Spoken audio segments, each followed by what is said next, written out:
Assalamualaikum warahmatullahi wabarakatuh. Pada kesempatan ini kita akan membahas terkait materi pengantar dari praktikum beton dan kita awali dengan membahas definisi dari beton serta karakteristik mekanik yang diasosiasikan terhadap kekuatan dari beton tersebut. Secara definisi, menurut slide ini, beton merupakan material konstruksi yang tersusun atas matriks mortar dan agregat kasar dengan proporsi tertentu. Namun, dalam hal ini teman-teman dapat memvariasikan definisinya dengan bahasa masing-masing, namun tetap mempertahankan agar informasinya tetap valid. Jadi, hal ini dapat dipertimbangkan. Saya akan menyampaikan terkait hierarki dari penggabungan material penyusun beton. Jadi, sebagai informasi, pada meeting-meeting sebelumnya kita sudah membahas terkait material semen, kemudian agregat kasar, dan agregat halus. Jadi ketiga material ini merupakan material penyusun dari beton dan ditambah dengan sejumlah air dengan proporsi tertentu. Nah, selanjutnya kita akan membahas terkait hierarki dari penggabungan material penyusun beton tersebut. Jadi harap diperhatikan. Jadi apabila kita menggabungkan antara semen dengan air, kita akan memperoleh material yang dinamakan dengan pasta semen. Kemudian, apabila kita menggabungkan pasta semen dengan agregat halus, kita akan peroleh material baru yang dinamakan dengan mortar. Kemudian, apabila kita menggabungkan mortar dengan agregat kasar, kita akan memperoleh material yang dinamakan dengan beton. Nah, sebenarnya kan kita berakhir sampai sini, namun kita lanjutkan ya untuk membuka wawasan kita. Jadi apabila kita tambahkan atau kita gabungkan beton dengan baja tulangan,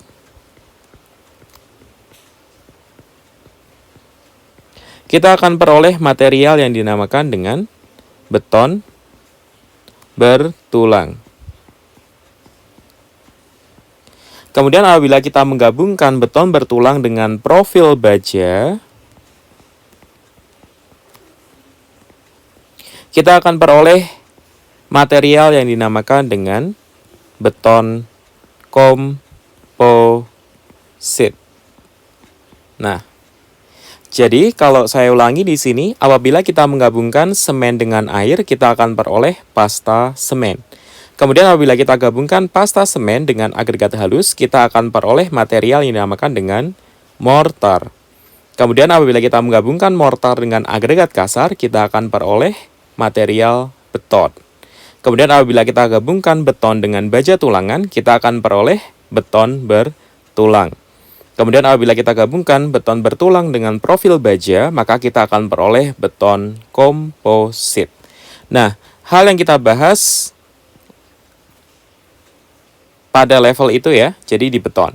Nah, apabila kita kembalikan dengan yang kita bahas yaitu terkait pengertian dari beton, jadi kan berdasarkan slide ini, dia bilangnya adalah beton merupakan material konstruksi yang tersusun atas matriks mortar dan agregat kasar.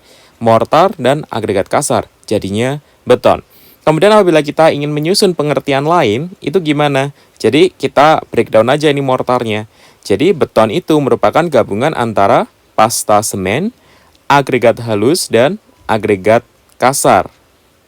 Jadi yang pengertian pertama tadi kan, beton adalah gabungan antara mortar dan agregat kasar. Alternatif pengertian yang lain, beton adalah gabungan antara pasta semen, agregat halus, dan agregat kasar. Atau definisi yang ketiga, teman-teman bisa nge-breakdown pasta semen ini. Kita uraikan lagi. Jadi beton itu adalah gabungan antara semen, air, agregat halus, dan agregat kasar. Jadi di sini kita punya 3 alternatif definisi dari beton. Nanti silahkan untuk dipilih. Nah, yang perlu teman-teman perhatikan di sini adalah teman-teman tidak boleh mencampur adukan ya. Jadi dia punya levelnya masing-masing. Jadi misal contoh yang salah ini. Saya berikan contoh yang salah. Beton itu merupakan gabungan antara pasta semen, air, agregat halus, dan agregat kasar. Itu pengertiannya salah. Karena kenapa? Pasta semen itu sendiri sudah merupakan gabungan antara semen dan air. Jadi tidak perlu disebutkan air bersanding dengan pasta semen. Jadi yang pertama tadi adalah beton adalah gabungan mortar dan agregat kasar. Atau definisi yang kedua, beton adalah gabungan antara pasta semen, agregat halus, dan agregat kasar. Atau definisi yang ketiga, beton adalah gabungan antara semen, air, agregat halus, dan agregat kasar dengan proporsi tertentu. Jadi teman-teman di sini harap mencatat dan membuat formulasi sendiri ya berdasarkan hierarki yang kita sampaikan di sini. Kemudian kita membahas terkait kekuatan dari beton. Jadi kekuatan dari beton ini tadi sudah disinggung, itu merupakan sifat mekanik dari beton ya. Jadi umumnya sifat mekanik beton itu ada 3, yaitu kuat tekan, yang kedua itu kuat tarik, dan yang ketiga adalah kuat lentur. Kuat tekan itu memiliki simbol F aksen C. Kemudian kuat tarik itu punya simbol Ft. Kemudian kuat lentur itu punya simbol Fs. Nah, kuat tekan, kuat tarik, kuat lentur ini merupakan tegangan ya. Jadi apabila teman-teman sudah membahas terkait mekanika bahan, khususnya terkait tegangan, jadi satuan dari tegangan ini beraneka ragam. Tapi umumnya yang digunakan dalam praktikum beton itu adalah satuannya adalah megapascal. Atau satuan yang lainnya itu bisa jadi kilogram per sentimeter persegi. Yang penting kan membandingkan antara beban per satuan luasan. Umumnya itu megapascal. Nah, apabila kita cermati di sini, kuat tekan punya simbol F aksen C. Kemudian kuat tarik punya simbol Ft. C sama T ini sebenarnya apa? Jadi ini merupakan sebuah singkatan untuk C itu adalah compression. Kemudian kalau T ini adalah tension. Jadi compression dalam bahasa Inggris itu maksudnya adalah tekan. Istilah engineering dari tekan itu adalah compression. Kemudian istilah engineering dari tarik itu adalah tension. Jadi bukan push and pull ya. Jadi berbeda di sini istilah engineeringnya khususnya di teknik sipil. Untuk kuat tekan itu adalah F aksen C, C-nya untuk compression. Kemudian kuat tarik itu simbolnya Ft, T-nya untuk tension. Atau kalau secara lugas teman-teman ingin mengkonversi atau mentranslasi istilah kuat tekan ini dalam bahasa Inggris itu adalah compression strength. Kemudian kalau kuat tarik, tension strength.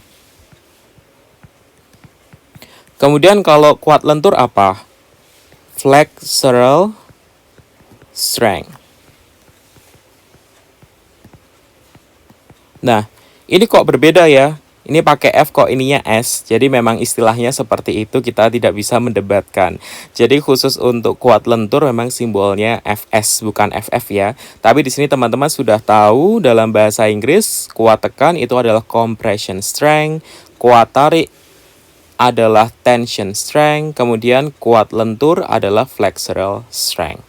Satuannya umumnya adalah megapascal atau dalam dimensi yang lain bisa disebutkan dalam kilogram per sentimeter persegi. Mungkin teman-teman di sini agak merefresh ya, 1 megapascal itu sama dengan 1 newton per milimeter persegi. Jadi itu tadi merupakan terminologi atau sekedar pengantar terkait definisi serta sifat mekanik dari material beton. Teman-teman sudah mendapatkan sebuah inspirasi bagaimana cara mendefinisikan beton dengan 3 variasi yang tadi ya. Dan sudah mengenali apa saja kekuatan dari beton. Kemudian kita lanjutkan. Di sini kita akan membahas terkait faktor air semen. Dalam bahasa Indonesia itu disingkat dengan FAS atau orang biasa bilangnya itu FAS, seperti itu.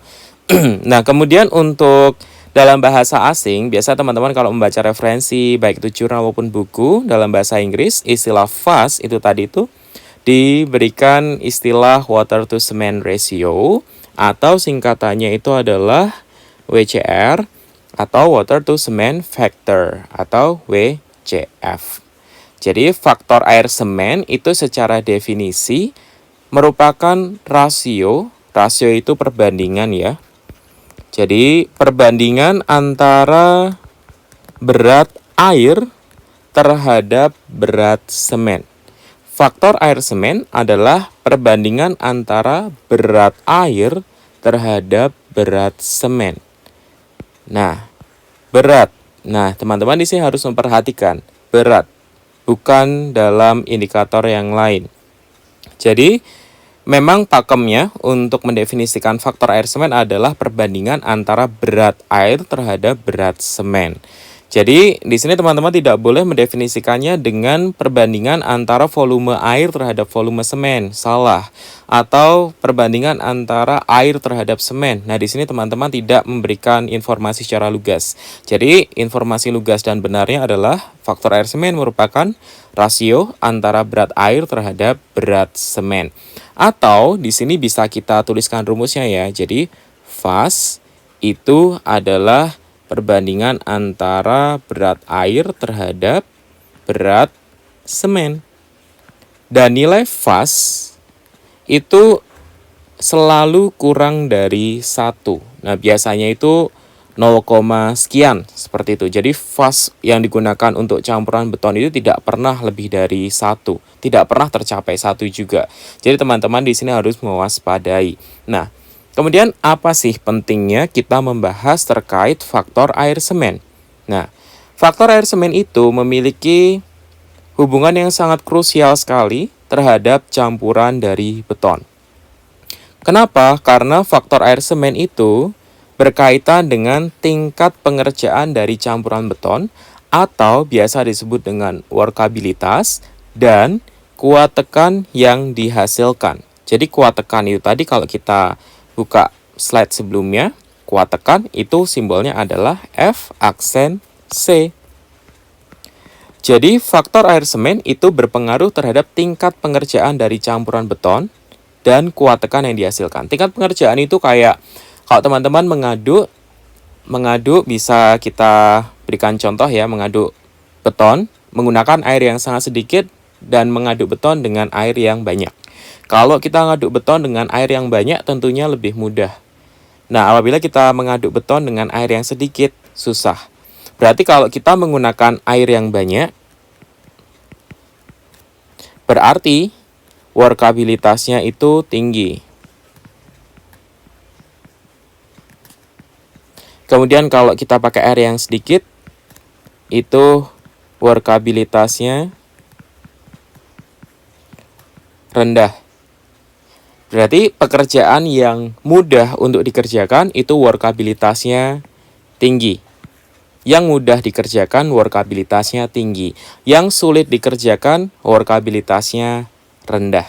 Nah, sekarang kita mau breakdown nih hubungan antara faktor air semen terhadap workabilitas serta mutu yang dihasilkan dari beton yang kita campur.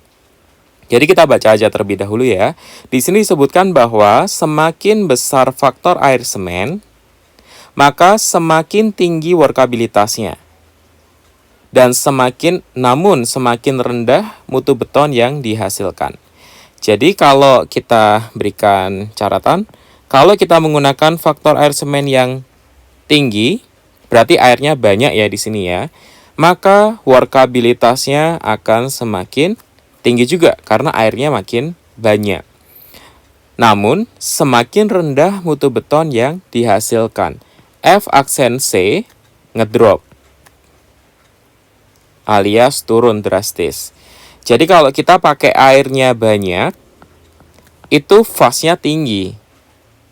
Semakin tinggi pula workabilitasnya karena campuran betonnya mudah dikerjakan, mudah diaduk. Namun, di lain hal, semakin rendah mutu beton yang dihasilkan. Karena apa? Kalau kita menggunakan air yang banyak, maka pada beton yang kita cetak tadi akan terbentuk porositas yang sangat besar.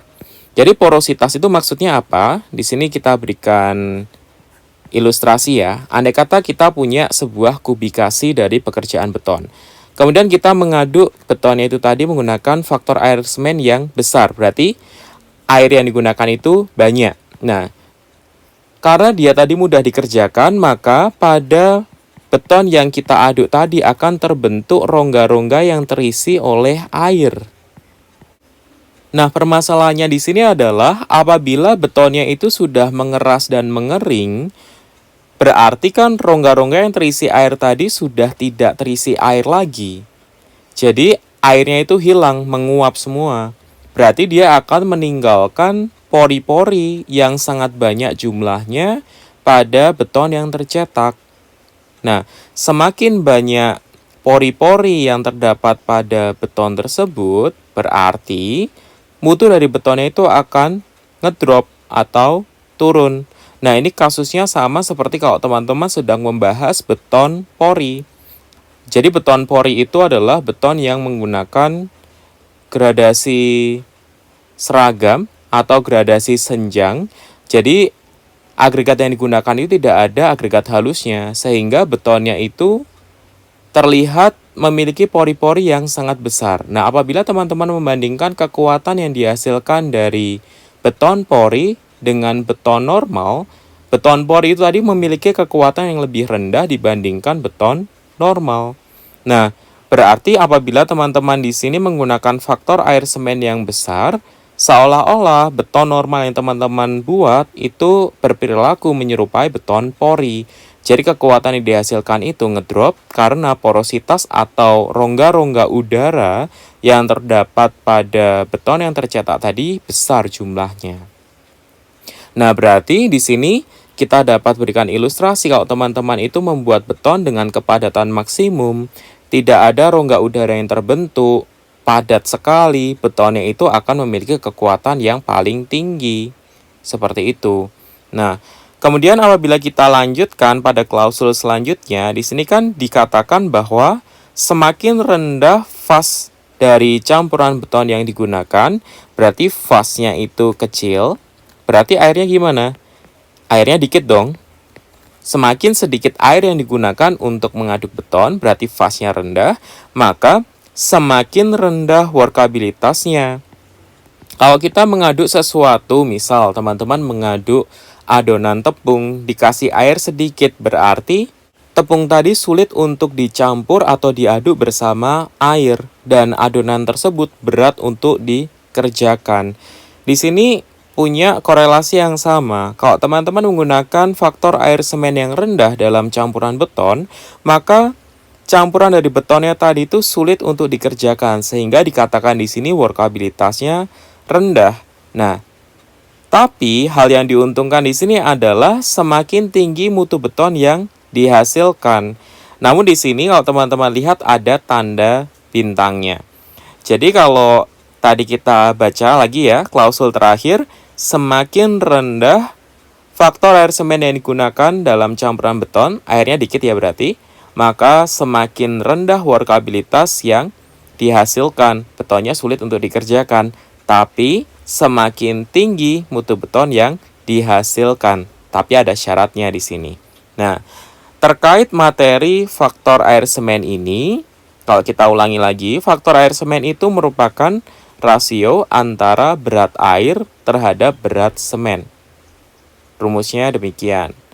Nah, faktor air semen itu bertanggung jawab terhadap tingkat pengerjaan dari campuran beton atau sebutannya adalah workabilitas dan kuat tekan yang dihasilkan atau F aksen C. Nah, penjabarannya semakin besar faktor air semen dari campuran beton, maka semakin tinggi workabilitas yang dihasilkan, semakin mudah dikerjakan ya.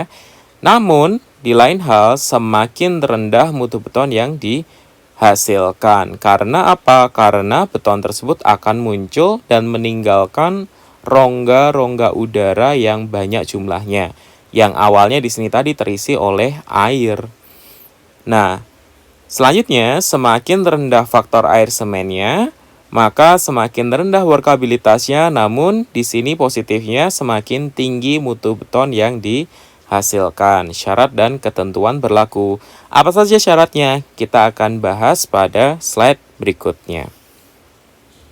Nah, Jadi berikut ini merupakan sebuah grafik yang menggambarkan hubungan antara WCR atau fas ya terhadap kuat tekan beton yang dihasilkan.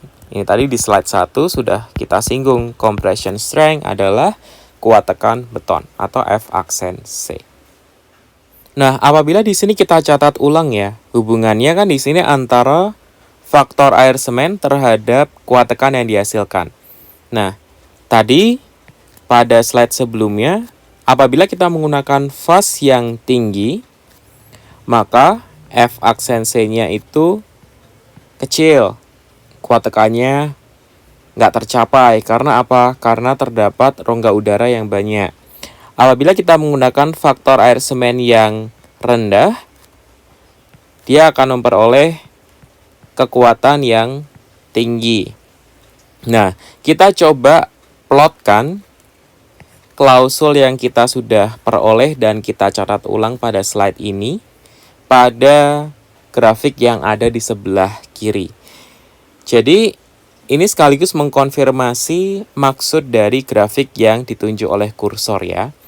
Jadi, kalau kita menggunakan fas yang tinggi, maka kekuatan yang dihasilkan itu rendah.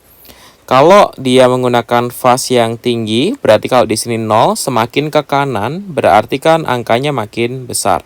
Andai kata kita plot di sini, maka kekuatan yang dihasilkan itu rendah. Fasnya tinggi, F aksen C rendah. Nah, kemudian kalau kita plot klausul yang kedua, faktor air semen rendah, kekuatan tekan yang dihasilkan itu jadinya tinggi. Berarti kalau kita andai kata punya fasnya di sini, fasnya mendekati 0 ya. Fasnya rendah. Kalau kita plotkan, ini harusnya garisnya lurus ke sebelah kiri, berarti F aksen C yang diperoleh itu tinggi. Nah, sehingga kalau kita hubungkan antara kedua titik tadi itu kan kurang lebih demikian ya. Nah, semakin ke samping atau semakin fasnya bertambah, maka F aksen C-nya akan menurun. Ini terbentuk slope seperti ya atau lembah. Nah, kita di sini ingin mengkonfirmasi maksud dari tanda bintang yang ada pada slide sebelumnya. Nah, di sini kan dikatakan semakin rendah faktor air semen yang digunakan, maka semakin rendah workabilitasnya. Tapi semakin tinggi mutu beton yang dihasilkan. Nah, sebagai informasi, jadi teman-teman perlu perhatikan yang ditandai dengan warna kuning di sini ya. Nah, ini adalah slope hubungan antara faktor air semen yang digunakan terhadap kuat tekan dari beton yang dihasilkan. Nah, ini ada keterangan, kondisinya itu harus fully compacted concrete atau beton yang kondisinya itu padat sempurna, tidak ada rongga-rongga udara di dalam campuran betonnya. Nah, kondisi yang warna kuning ini hanya tercapai apabila betonnya itu terpadatkan dengan sempurna, tidak ada rongga udara di dalamnya. Nah, apabila teman-teman di sini berhadapan dengan campuran beton dengan fas yang sangat kecil dan mampu untuk memadatkan beton tersebut secara sempurna, maka teman-teman di sini akan memperoleh kekuatan tekan dari betonnya maksimal dan tinggi sekali. Namun di sini teman-teman meninggalkan sebuah poin yang sangat penting. Jadi semakin rendah fas campuran beton, maka semakin rendah workabilitasnya. Berarti campuran beton tadi sulit untuk dikerjakan, sulit untuk dihandle, sulit untuk diaduk, sulit untuk dipadatkan, dan sulit untuk dicetak. Jadi kalau workabilitas rendah itu, indikatornya campurannya itu apa tadi? Sulit diaduk, sulit dipadatkan, dan sulit dicetak. Nah, kalau fasnya ini rendah, campuran betonnya itu sulit diaduk, sulit dipadatkan, dan sulit dicetak. Padahal, grafik slope yang warna kuning ini tercapai apabila beton betonnya tadi terpadatkan dengan maksimal. Tidak ada rongga udara di dalamnya.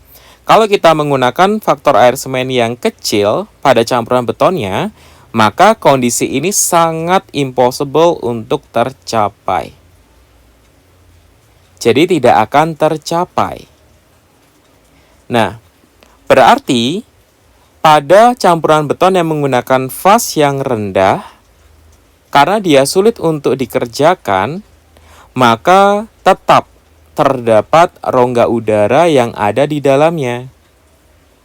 Nah, berarti karena dia masih terdapat rongga udara di dalamnya, kondisi ini itu tidak mungkin terpenuhi. Nah, karena beton itu tadi sangat sensitif terhadap rongga udara, maka kalau masih terdapat rongga udara di dalamnya, maka kekuatan betonnya itu akan drop, turun ke bawah. Nah, di sini kalau teman-teman baca ada tulisan vibration dan hand compaction. Jadi vibration itu adalah metode pemadatan dari beton dengan cara digetarkan. To vibrate, untuk menggetarkan. Terus yang kedua di sini adalah hand compaction atau pemadatan dengan menggunakan tenaga manusia di sini, manual ya. Nah, apabila teman-teman tadi berusaha untuk memadatkan campuran beton yang menggunakan fase rendah menggunakan metode vibrasi, maka turunnya itu menjadi demikian. Jadi dari yang awalnya di atas, dia turun ke bawah. Dan slope yang barunya itu adalah yang ditunjukkan dengan garis putus-putus. Jadi kalau saya gambarkan ulang di sini, kalau teman-teman itu memadatkan dengan vibration, pola dari kelengkungannya adalah yang digambarkan dengan warna merah. Kemudian, apabila teman-teman di sini menggunakan metode hand compaction atau pemadatan manual oleh tenaga manusia, dia makin drop lagi. Jadi ngedropnya sampai selevel itu. Jadi selevel ini ya. Nah, ini tadi kalau F aksen C menggunakan metode vibration, kalau yang sini tadi adalah F aksen C dengan metode manual. Jadi intinya apa di sini? Intinya adalah khusus untuk campuran beton yang menggunakan fase yang sangat rendah di sini, teman-teman akan memperoleh F aksen C atau kuat tekan yang tinggi dengan catatan kalau betonnya itu terpadatkan dengan maksimal, sehingga rongga udara di dalamnya tidak ada, 0. Kenyataannya, beton dengan fase yang sangat rendah tadi menghadapi sebuah kasus di mana workabilitasnya rendah. Kalau workabilitasnya rendah, maka kondisi fully compacted di sini tidak akan tercapai.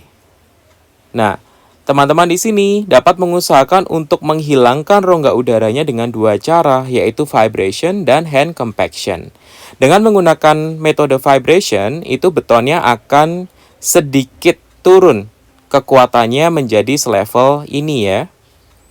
Apabila teman-teman menggunakan metode manual atau hand compaction di sini, kekuatan yang dihasilkan dari campuran beton tersebut akan ngedrop, sangat ngedrop ke bawah. Jadi, intinya kalau teman-teman ingin mengupayakan kondisi yang mendekati ideal, di mana betonnya itu mendekati padat, ya menggunakan metode vibration atau dengan cara penggetaran. Jadi di sini juga ada informasi tambahan ya, rendahnya fase menyebabkan pemadatan beton tidak maksimal dan terdapat rongga-rongga udara. Jadi itulah tadi penjabaran dari syarat dan ketentuan yang kita peroleh pada slide 2 ya. Jadi ternyata faktor air semen itu ada sebuah kondisi yang perlu kita pertimbangkan lebih lanjut. Karena beton sangat sensitif terhadap fase-nya.